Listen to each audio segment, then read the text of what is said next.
Hello everyone welcome back to my mini vlog. आजको vlog चाहिँ travelling vlog हो। आज चाहिँ म हजुरहरूलाई देखाउँदैछु, लुम्बिनी देखाउँदैछु अनि घुमाउँदैछु सो द्याट हजुरहरूलाई पनि आइडिया होस् if you want to visit. आज चाहिँ हामी दाइ भाउजू म मेरो हस्बेन्ड अनि बाबु मम्मी भएर घुम्न जाँदैछौँ। एकदमै धेरै रमाइलो भयो। यो भ्लग चाहिँ अलिकति 10-15 दिन अगाडिको, त्यही भएर हामीले चाहिँ अलिअलि लुगा विन्टरको लगाइरहेको छौँ, पातलो पातलो।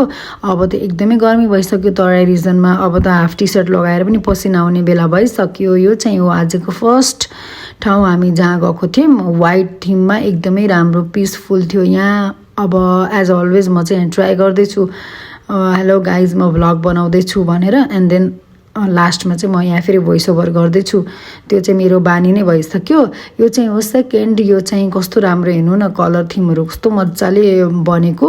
यहाँ चाहिँ डिफ्रेन्ट कन्ट्रिजहरूले आफआफ्नो बुद्धको मेमोरीमा बनाएको छ नि त, टेम्पल टाइपको आफआफ्नो नाम राखेर बाहिर।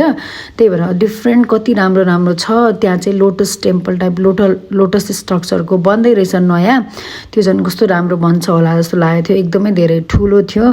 यसको भित्रपट्टि चाहिँ यहाँ बुद्धको स्ट्याचु राखेर यहाँ चाहिँ प्रेहरू गर्न दिँदो रहेछ। त्यसपछि बाहिर निस्किसकेपछि चाहिँ हामी यो चाहिँ अब थर्ड ठाउँमा जाँदैछौँ। यहाँ जानुभन्दा अगाडि चाहिँ यहाँ पोखरीहरू रहेछ।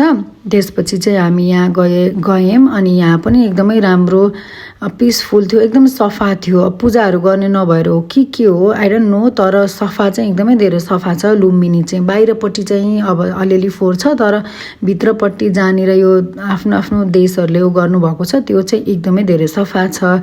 यो देखेर चाहिँ मलाई एकदमै धेरै पिसफुल आनन्द लाग्छ कि मैले कति धेरै भिडियोहरू बनाएको थिएँ यसमा, तर मैले सबै पोस्ट चाहिँ गरिनँ, लामो हुन्छ भनेर। यतिमै पनि भिडियो अब 2 पार्टमा म हाल्दैछु। एक पार्टमा सकिँदैन, कति धेरै घुम्ने ठाउँ छ। हामी चाहिँ अब आधाउधी घुम्दाखेरि पनि यति धेरै लामो भिडियोजहरू बन्यो।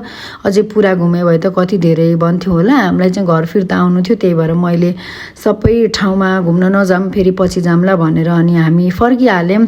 अब बाबुसँग हिँड्दा त्यही त, उसलाई खुवाउनुपर्छ, हेर्नुपर्छ, सबै गर्नुपर्छ। त्यही भएर हामीले चाहिँ आधा घुमेर आयौँ। अब गाडी चाहिँ अब आफ्नो गाडीमा गएको थियौँ हामी, त्यही भएर अलिक सजिलो चाहिँ भयो। यहाँ चाहिँ हाम्रो बहादुर महोदय बसेर घाम ताप्दै हुनुहुन्छ। यहाँ चाहिँ दाई भाउजू हामीहरू रमाइलो गर्दै इन्जोय गर्दै हिँडिरहेको छौँ। अब चाहिँ हामी बुद्ध जन्मेको मेन मन्दिरतर्फ जाँदैछौँ।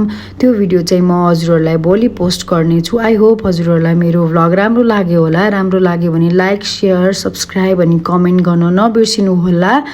कस्तो हुँदैछ भनिदिनु होला। See you in